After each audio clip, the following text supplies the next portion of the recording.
Hey Tucson friends! Are you or someone you know a local Tucson business owner who's looking to expand their visibility, grow their brand, and engage more with their community? Well, I want to talk to you. Don't just be a listener. Come on the show and interview. Showcase your business. Tell us all about your story. Tell about the highs, the lows, and how you serve the Tucson community. We would love to hear what you have to say and hear the intricacies of your business. Humanize your brand, position yourself as a thought leader, and get in front of more eyes and ears. Click the link below and star on an episode. I look forward to talking with you. Now back to the show. Welcome to T. Lokes, Tucson's local business podcast. I'm your host, L. Connor McEverly, and in each episode, we embark on a journey to connect with the passionate minds behind the businesses and nonprofits that make our community thrive.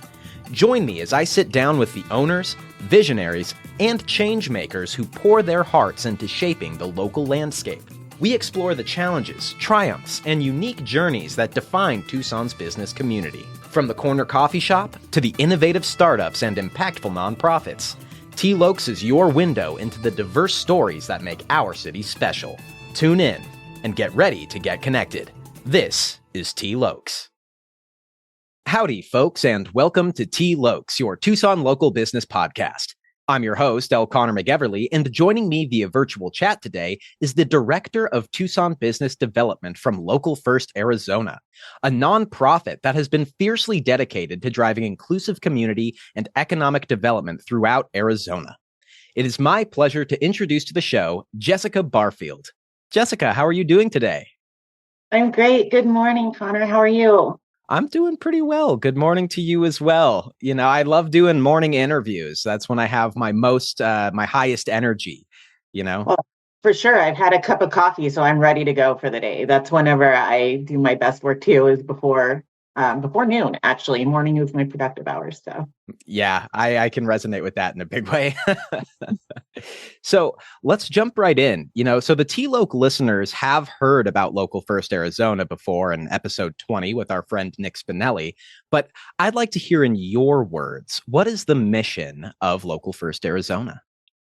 absolutely. Local First Arizona has a huge mission. We're an organization that is located in Arizona and only works in Arizona with Arizona businesses. And we're on a mission to basically create an inclusive, diverse, and strong economy. And what that means is making sure everyone has a part to play. And whenever you start to unpack that, that's a really big mission. We do a lot of system work, but what it looks like in our community is really it's being a connector between local businesses, between community partnerships and resources, and reminding people that where they spend their money matters. And just really trying to keep as much of those dollars coming into our communities here in our communities, and just helping everyone in Arizona, whether that be a bigger city or a rural town, really reap the benefits of spending local. Yeah, absolutely. It's really a great mission, and I'm so happy to be like a member of Local First Arizona. It's really cool to just get more involved in the community, even on like a grander scale. I don't think people consider rural communities as much, or, like LGBT owned businesses or Black owned businesses. So I really appreciate, all the work you guys do to uplift the many diverse and awesome local businesses we have here. Thank you. That's exactly what we're trying to do. And I love whenever we get every one of our members together, whether it be a networking event or just something like a hustle hour panel, and I see who comes to the room. I always tell people, when you come to Local First, you can expect to find people who love their community, but it's going to look different every time. And that really is because the owners are working on their business and they come to some events and not others, but we bring in local businesses from every community in Tucson. You kind of mentioned a few of them. We really work on ensuring that we meet the community where they are with bilingual programming and networking events, and Right. We do have a business incubator for Black businesses that is really successful. That's We Rise. And so you're right. We're kind of filling all these needs in the community that we're not seeing being met by others, to make sure our local businesses have that support. Totally, totally. And despite like the divide totally. And despite the diverse crowds that show up, the thing that stays the same is that love for community and that like energy. There's always a fun energy whenever I walk into like any of these events.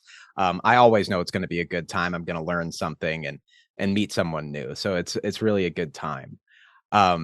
But yeah, I want to know what drew you to Local First, and can you tell us more about your role in the organization?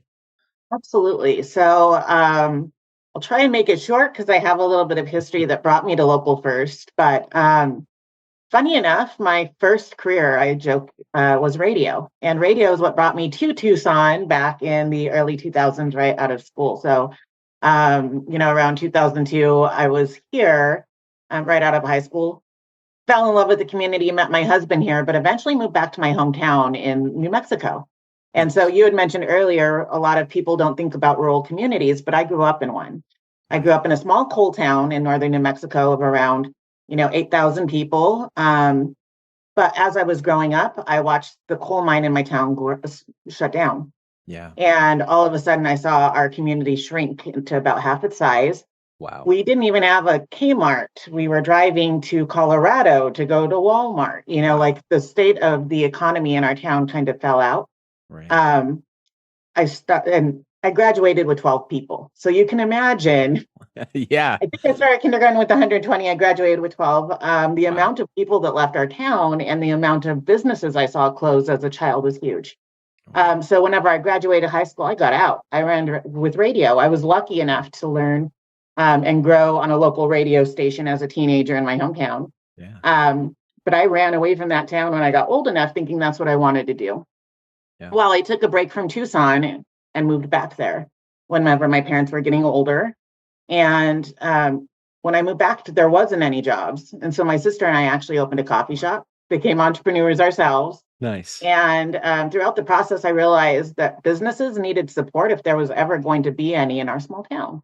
Totally. And 3 years later, I was the economic development director for the city, and working very much on trying to figure out how to repair a broken economy. And what we recognized was we had to keep the money that was coming into our community there.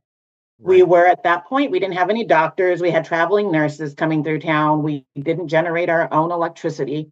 Wow. We weren't helping ourselves. And by starting to plug those holes of where money was leaving our community, we were able to reinvest in a big way. And I saw the power of investing in your community. And so my husband and I really felt the draw to move back to Arizona where we met. We've been back here now for 4 years. And I was working here for the first year, still doing work in New Mexico. And I was missing that feeling of growing within the community I was living in, right? I'm always going to love my hometown, and I'm always going to help when I can, but you want to be involved where you live. And that's what Local First is all about. So whenever I started looking for ways to connect to the local businesses, to figure out, where that energy was, Local First was also looking for a director. So it was kind of love at first sight in that way for me. Nice. Because although I saw what it meant to invest in your community at a rural level, I know it doesn't matter how big your community is, because if you're not investing where you live, you're not going to have nearly the community you could if you were just spending money in your community, supporting businesses in your community, and, being a part of the community you live in. Totally. Yeah, no, and that's really such like an interesting, and it feels like a really powerful and personal story to you, like living through seeing the results of that kind of economic depletion of a small town, like your hometown, so I can see how it's like a very personal mission to you, which is awesome. It is. I think it took about 5 years to really see some of the things that we launched in New Mexico come to fruition. Like, for instance, I said, there wasn't a store in town. Well, we had to start with a greenhouse before we could have our own grocery store, before, like, all of those things matter.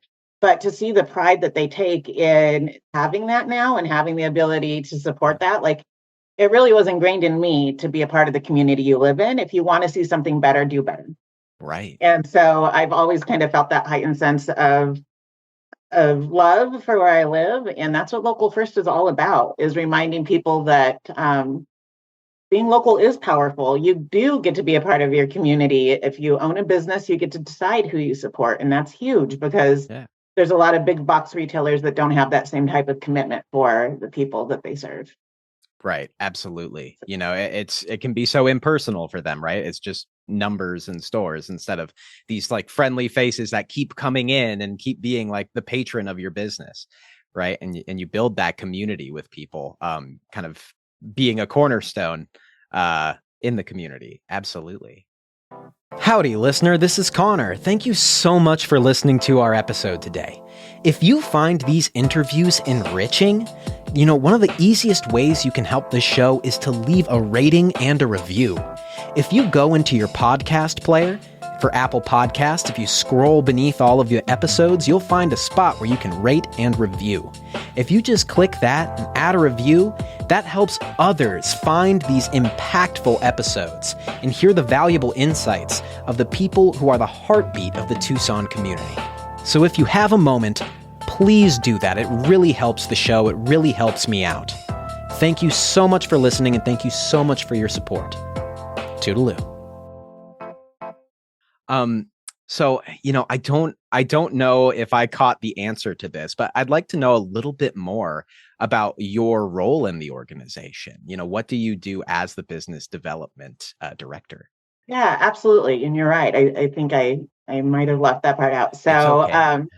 as a director here in Tucson, I have a really kind of awesome position because I get to support a team. When I started with Local First, there was two of us here in Tucson, and now we have total of actually 6 employees that live in the Tucson area. Nice. And as the director of Tucson Business Development, I help oversee our coalition and also the programming that happens in Tucson. So reaching out to the community to meet business owners, figure out who's doing good in the community so we can elevate that. I also serve on a number of different boards in town to keep those local partnerships alive. It's really important. Collaboration is at the spirit of what we do. And so making sure that we're in touch with all of our community partners, knowing how to refer people to them, and also figuring out what gaps there are in the community that maybe we can help serve is really part of what I do every day. Listen to what businesses need and try and help figure out how to fill that gap or refer them to someone who can. But I also, within our organization, get the privilege of working with our statewide leadership team. And so I get to really figure out what's happening in rural and Phoenix and have an eye on what's happening throughout Arizona. Sometimes it's really easy to get my purview stuck on what's happening in Tucson, Southern Arizona. And so hearing about what, Northern Arizona is working on and being able to figure out who in Southern Arizona is doing the same good work. Like, how is it that we can collaborate and become more competitive on a federal level rather than competing at a state level? And so I'm constantly thinking of how can Tucson connect in different ways to what's going on in the state. Yeah, absolutely. And building those connections is so important, and I guess I'm interested in knowing a little bit more. Like, could you talk to me a little bit about the impact of like connecting local businesses and what impact that has? Absolutely. So a couple of statistics that I like to keep front of mind when we're talking about businesses in Arizona. There's nearly 600,000 Arizona companies with less than 20 employees. So that makes up 97% of all of the businesses in the state. And that came directly from the census. Wow. So when you think about that, there's 97% of these small businesses, they employ 40% of the Arizona workforce. Wow. So those numbers in and of itself let you know that Arizona has a lot of small businesses. Right. And, local doesn't always mean small, but in this case, we're talking about those with 20 or fewer employees, right? So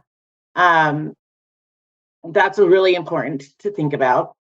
Right. Can you repeat your question? I just totally gave that statistic and forgot. Oh, no worries. The question was, can you talk to me about the impact of connecting local businesses? Thank you. So, yes. So we have a huge number of businesses throughout the state of Arizona. And every day I talk to someone in Tucson who's working to grow and scale. That's something that Local First really tries to do, is figure out, like, who is it that I know that you need to know? Right. And like one of the really great examples of this would be Hustle Financial. They actually were a recent sponsor of the Hustle Hour, and they do a lot in the community. They're part of the Vantage West network. They're here in Tucson, but Local First is throughout the state. And so we were able Right. to connect them to people in Flagstaff, Phoenix, Maricopa, all over that they need to know. Yeah.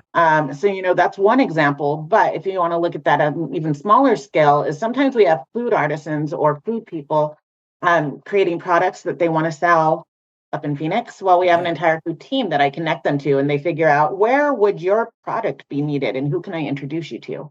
And Yeah. by doing that, we're providing the ability to grow, yet we're doing it in a sustainable way, right? We're keeping those products in Arizona, but we're helping them find new revenue lines that they may not have been able to discover without those connections. And so Totally. we have over 2,000 members throughout the state of Arizona, and it's really fun to sit down and talk to a business and say, what do you need? Let's Yeah. see who maybe you need to know. Yeah. What resources have you maybe not considered? And really get those connected. But the power of collaboration is what we're all about, because we know, there's over 500 Starbucks in Arizona, Wow. which means they employ a lot of people. And to be Right. honest, in terms of big companies, they're one of the better. They pay insurance, they pay education, they're Yeah. they're a better employer. But I guarantee they don't have a graphic designer they're hiring in Arizona. They're not Yeah. rebranding anytime soon. They don't have Right. an accountant here. Like we Yeah. can go on and on about what they don't have, but what we can talk about is the way that, if you go out to XO Coffee and you pay there, we know that they hire a local graphics person. We know that their website is hosted here. We know that they're advertising in the community. And I also know if I need something, they're going to answer my call. Yeah. It makes a huge difference. And so who do we know they need to know? Who can we Yeah. connect them to?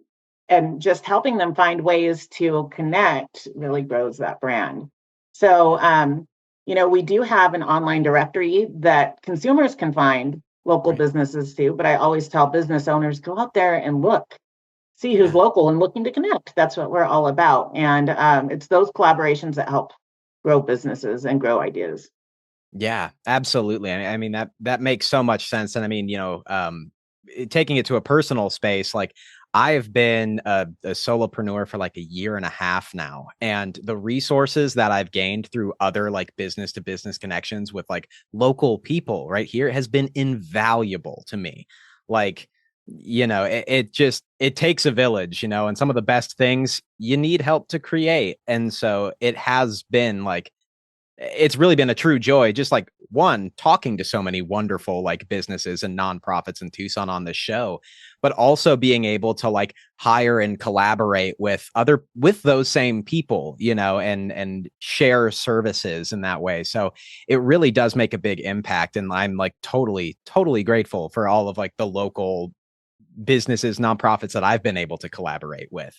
For And they sure. really make like a stronger difference in my business than like, because I am it's mostly a digital provider, you know, I find that those local connections are definitely much more rewarding than some of those like longer distance and more veiled sort of digital connections. For Um, sure. I think yeah, it's really important that businesses leverage their localness, totally. and look for those connections, because it kind of is it's what sets you apart from competition. Yeah, We always say no one's going to travel to Phoenix to eat at McDonald's, right? yeah, They might travel to yeah, Phoenix to find something really cool to see, right. go down to Roosevelt Row and experience some of the art and culture there, but it's completely different. Local businesses are the heart of our community. And when one succeeds, kind of like it really does have that ripple effect because they're able Yeah, to reinvest in the community. So I'm excited to know that I think we have a few mutual connections and members yeah, that work with you, Connor. And that's what it's all about, is figuring out who we absolutely. know. And I think Local First does a really great job of that. We have some people that are just starting out, but we also have businesses that are strong and have been in our community for Yeah, 20, 30 years that are happy to open their doors and give you a yeah, tour and tell you their secrets. And that in yeah. itself is kind of where the magic is whenever it comes to those local connections. Yeah, totally, totally. And I'm gonna kind of use that magic as a segue, to the next question I have for you. So, during your time at Local First Arizona, like what was one of your first moments of like achievement in your position or like a milestone, something that really stuck out to you? Absolutely. I was working with a member in town who had their shop for about 3 years. They reached out to Local First because they had found themselves in a hard spot. Yeah. And these are my favorite and my least favorite calls at the same time Yeah. because sometimes they come too late. I always Yeah. tell people you need to know what resources are out there before you need them. And that's the hardest part, right? Totally. Sometimes you come too late, but sometimes you come early enough and say, hey, I'm struggling.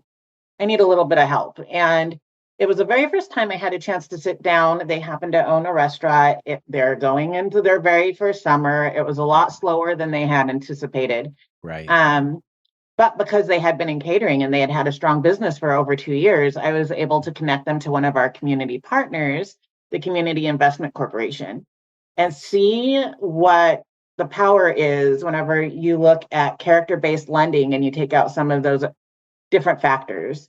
Yeah. Um, this business had the expertise they needed, and they had a plan to be successful that was very measurable and very achievable. Like it was Yeah. the goals that they had set, it was like, yes, I can absolutely see this happening in Tucson. And they were able Yeah. to get funding and keep that business going. And they're still, knock on wood, going well and strong today. So whenever I was able to just like, that's one of those examples where we were able to connect them to a partner for what they needed, but they've stayed engaged in our network. We've been able to utilize their services a number of times at Local First, but we've also helped introduce them to others. And seeing just, I think it was a smaller loan. I think it was a Yeah. $10,000 loan, but seeing just what that loan did for that business Right. made me recognize the power of connection. And that Yeah. happened within like my first 6 months with the organization Oh, wow. and reminded me that even though Tucson's a bigger city, those connections can save, make or break a business. Yeah. And seeing that entrepreneur continue to thrive and grow has been amazing. And now they're giving back to our organization and other Nice. entrepreneurs. That's kind of what it's all about. Yeah, absolutely. It is that spirit of uplifting those folks in the community, right? So that is a really great milestone. That is touching. You mentioned kind of like, maybe someone showing up too late, right? To maybe receive that help. And I guess that's kind of a way for me to piggyback on that for the next question, which would be like, what's like a common misconception that people approach you with? Right. So I would say a common misconception among business owners, and that's not just the Tucson, it's everywhere, is that Right. there's a lot of free money that is easily accessible. It doesn't mean that there's no free money, but grant programs come and go. Right. And so talking to people, sometimes they come and they're like, we need help with rent. We need help. They're about to turn our lights off. And sometimes they're so far past the ability to even look at character based funding because they don't have the ability to pay that we can't help. I wish Right. we had a never ending pot of grant money, so as all organizations do. Right. But sometimes, if someone's been engaged in the organization and they've had the ability to meet some of our local banks, or they might qualify, or we knew 6 months before they were in panic mode that they were headed in a bad direction, we could have helped them find resources earlier on to help. And so I guess this is a call to all business members or business owners, entrepreneurs to say, you're not in this alone. And sometimes when you're doing good, that's the best time to make those connections. Yeah. But if you are starting to see signs of trouble, it's okay to ask for help or Yeah. to seek out those connections before it's too late. Totally. Um, because there is a point of time where sometimes you can't save a business. Not Yeah. all businesses are going to be successful. I Yeah. think when I started learning economic development, the hardest thing I had to learn was you don't just create a business plan, you create a plan for big projects when they fail. Yeah. What's your plan B and C? And what's going to happen if we build this huge, in New Mexico, it's this huge field studio. What happens if they don't come? You Yeah. have to have the plan for success and the plan for when it doesn't work. And so one of those big conceptions are, you don't need people until you're in trouble, you need help. Yeah. We're here all the time. And even when things are good, sometimes there's opportunities to be found. Oh, absolutely. And I mean, that makes a lot of sense. I mean, in my experience, like there are like times of feast and famine, right? And even if you feel like you might be overwhelmed in that one moment, it's still important to like make those connections, because that that downtime does feel like it kind of inevitably comes, and that's natural and that's okay. But the more kind of connections you make, you can kind of soften that curve, or maybe, not make that downswing so shallow, Oh, right? for sure. And I think we've all heard the saying, tell me who your friends are and I'll tell you who you are. And there's something Mm, about that. So, like, entrepreneurship is not easy. Being a business owner right. is not easy. You're going to have days that you feel like no one will understand what you're going through. Those Yeah. ebb and flows, like, if you Yeah. can't get past a failure, you're never going to succeed, right? And so, Truly. having this network of people that understand Yeah. slow months happen and you can get in a rut and failure Yeah. does have to be overcome. There's something really powerful about that, too. True.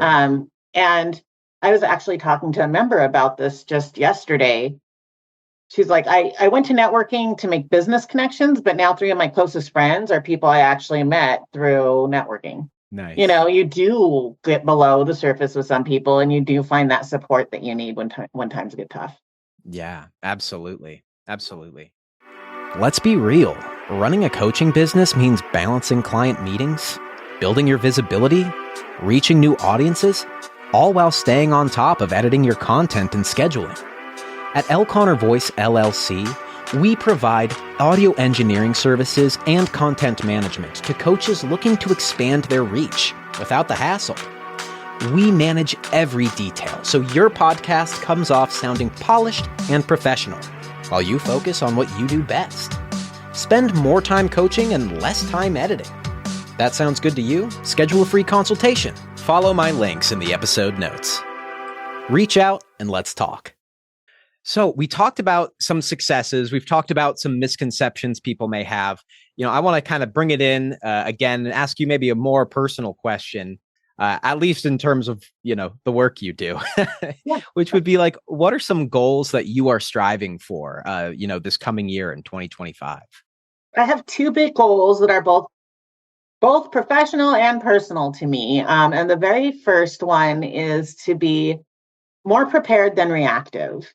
That's one of those things whenever you're not for profit and you're here to serve, that when things come up, it's really easy to react, but sometimes you have to say, how does this fit into the big picture and what can we do to support within it? And so making Right. sure, we were just talking about how when you have monthly events and you start getting into that, um, how sometimes it's easier to react than be proactive. So we're trying to be more organized and make sure that we have a game plan that is still flexible, but we keep our eye on the prize, right? Yeah.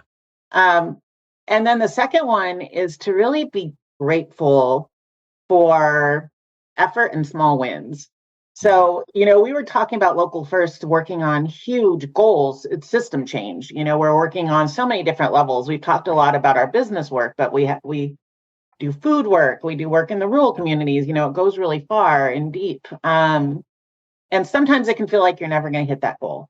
Yeah. So I really had to stop and think about being grateful for the effort put out and being grateful for the small wins and recognizing that the work that we do kind of has a ripple effect. Yeah. And that Totally. although we may have made an inch progress in a foot long goal, that inch matters and that there's so much to be grateful for every day in the work being done.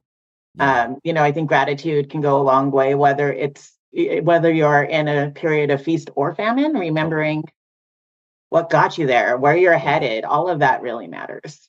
Yeah, no, absolutely. And I really like how you said that. Like, it feels like it really hits the nail on the head with gratitude. Like, being swamped and super busy, and you're like, oh my God, like I can barely breathe. But it's like, but you have stuff going on. Be grateful for that. And even when it's hard, it's like, be grateful that you have the opportunity to do this. I can never, like, every once in a while, whenever you're tired, it's like, is this what I meant to do? This is what you're meant. Like, whenever this work fulfills me, I enjoy going out and meeting people. I enjoy helping them work through problems and connecting people. Yeah. Um, so how do you stay happy even when the work is hard? And it's by being grateful and remembering Rome wasn't built in a night. You're not going to get, Yeah, this is a marathon, and the goals absolutely. that we're trying to work on, um, some of them are overcoming generational barriers, and it's going to take more than one to Yeah, make this happen. But if we're not doing the work now, it won't happen, right? So yeah. it all kind of goes hand in hand. Yeah, absolutely. Well, thank you. That was a really great answer. Those are some great goals. Definitely great nuggets of wisdom to carry forth into this new year. So, we talked a little bit about the impact of connecting businesses and, the impact that like shopping local and supporting local has. And, we also talked about business owners who, are either having a hard time or, maybe they're still really flush with opportunity. But, I guess I want to know for maybe some business owners or entrepreneurs who are listening right now, what might they be going through or experiencing that should indicate that they reach out to you? Absolutely. So if you own a local business, I should know who you are. You should reach out to me because I know that sounds funny, but I feel like every business can meet us in a different place. Like if you're a startup, we might have mentorships. Maybe you're a mentor that I need that I don't know about yet. Right. But if you're a local business and you want to know what's going on and know about local opportunities, sign up for our newsletter. It doesn't necessarily mean you have to be a member from the get go, but start following what we do and sign up for our newsletter so that you can be aware of some of these opportunities. Yeah. I'd invite anyone to come to one of our networking events and learn a little bit more about what we're about. But if you are a business owner that finds themselves working in their business and making education maybe a second priority, we have Right. virtual workshops that we host every month. We have Yeah. educational opportunities. We also stay on top of what you need to know. Like Yeah. recently, there's some big changes. If you own an LLC, there's additional, paperwork you have to file. Yeah. Those things are easy to miss, and so our organization will make sure you don't. Yeah. And just keep all of this stuff in mind while you work in your business. And so if you're a local business owner, we just like to connect and have you in our directory, know what you're up to, know how we can connect you to others that might be doing good work. So we definitely have programs for both and all Yeah. whenever it comes to businesses. So if you do find yourself in a pain point or you haven't been able to find a local accountant, you need somebody that you can count on for marketing, call us. We make, those Yeah. referrals to local businesses all the time, and we'd love to help you out. Those are the businesses we're looking to talk to. Yeah, awesome. Totally. And I just want to speak to like those workshops and the educational bits. Like those have been super valuable for me as well. And what's also really nice is that like not all of them are in person. Like I'm kind of out on the east side, so sometimes getting to like west and central side it's hard with all the other stuff that I have to do. So like even just being able to join a workshop, like I've definitely learned so many valuable things from a lot of the great speakers that you guys have. So it's totally worth it. Like listeners, definitely go check that out. And I guess this is a great segue too, for folks who are hearing this and they're interested, they want to talk to you, they want to see what Local First is all about. Where can they go? Localfirstaz.com is a place to learn about everything that we're doing in terms of our statewide work.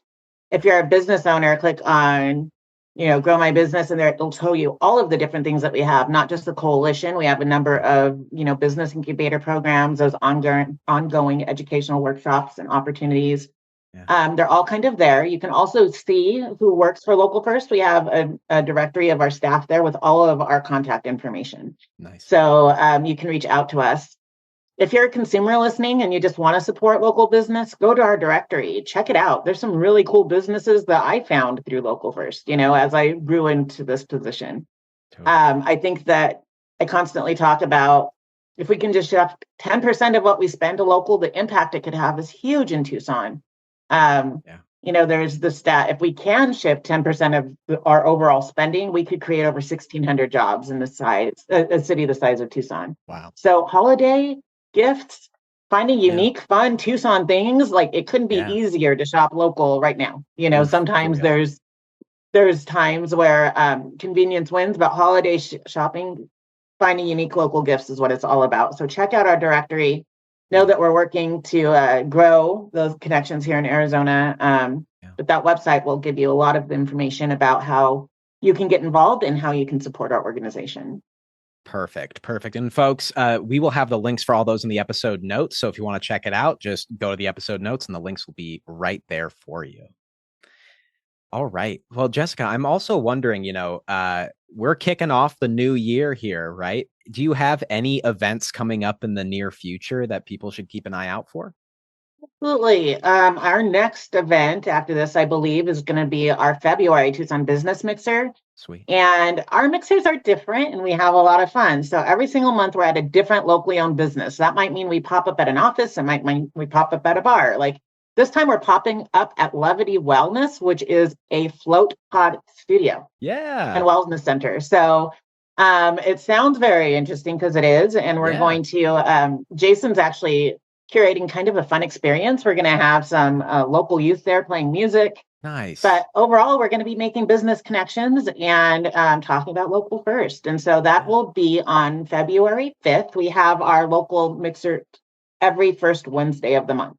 Yeah. So if you can't meet us in February, we do those monthly and we'd love to have you join us. Yeah, absolutely. That's super exciting. I didn't know it was going to be at Levity Wellness. Jason, friend of the show, was on a handful of episodes ago now and I was able to go and try out his services. How did you like floating? Floating is pretty rad, I'd have to say. It's an interesting experience, I liked it. I would say, at least they told me like it takes a couple times to really like get into the float, like to get to that space where you are kind of like clearing your mind. And I can definitely feel that. Like at first when I was in that salt water, like I was floating, that was great, but I could also feel all like the stress points and the tension in my body. And I was like, oh, I got to loosen up a little bit and like just trying to find that right comfortability.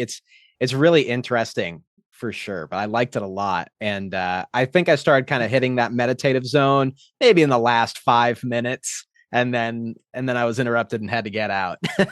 So I love floating and do it often. And after you go a few times, it's like the first 5 minutes is when you're like, I feel water. Then you're in the zone. But it's interesting to me, just the unplugging and it's the solitude. Like it kind of it forces me to do nothing but to meditate. And so it's really a fun time for me. I see it as great self-care. Like it forces me to unplug. Nobody can find me for an hour. Yeah. And so I can't worry about them, for at least that long. And I really enjoy it. So I think it'll be fun to introduce others. They're going to open up the yard and it's a really cool space. We'll have some food and drinks and music and of course some really great networking. So yeah, that sounds great. That sounds really awesome. I'll have to stop by. That sounds like a blast. Absolutely. Yeah. Well, Jessica, it has been so great talking with you today. Thank you so much for sharing all of your experiences, how this mission is so personal to you and, explaining more about the impacts that supporting local and connecting local businesses to each other has on the community. And before I let you go, I have one question for you. It's a question I ask everybody who comes on this show. So what is one thing out of the many that you love about Tucson?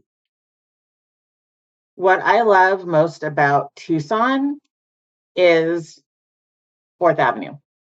Okay. It doesn't matter if I was younger and enjoying it at night or if I go out now because I want to enjoy lunch or grab art. I feel like it's kind of the heart of the community. Like it's someplace that I've always met my friends, I've always enjoyed. And when people come, I take them there. Yeah. And I think it's really representative of our community because it's artsy, it has great food and great people.